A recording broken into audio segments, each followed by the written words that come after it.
ดน้องนางเจ้าไปอยู่ไสบัดอายมีคู่ดวงใจเป็นจังใดจึงมาเห็นงามพบน้องทางนี้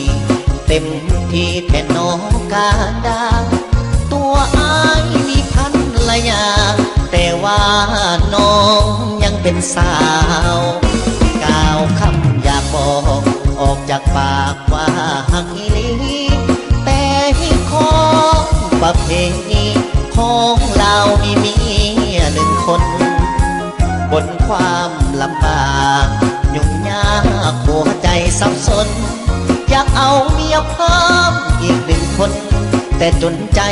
น้องมาทีหลังคนหนึ่งคือเมียคนสองก็คือน้องนาง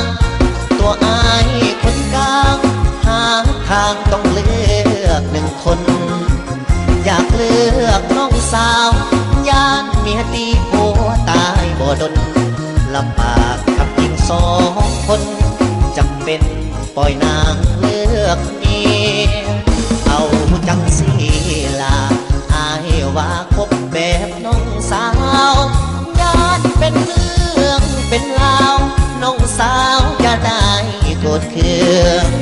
เตือนใจตัวเองเกรงใจน้ำมีอยู่เรือน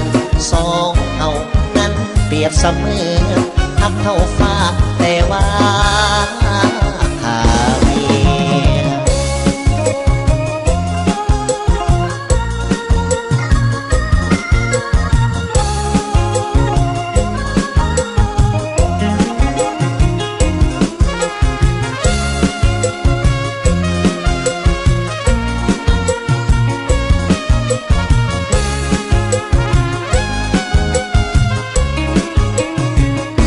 คนหนึ่งคือ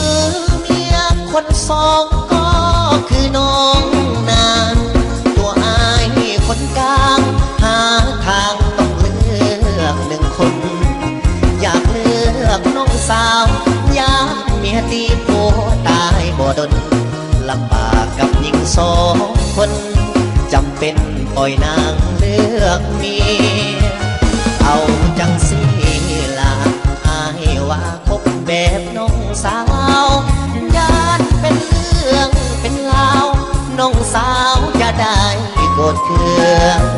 เตือนใจตัวเองเกรงใจน้ำมีอยู่เรือนสองเอานั้นเปรียบเสมือนหักเข้าฟ้าแต่ว่า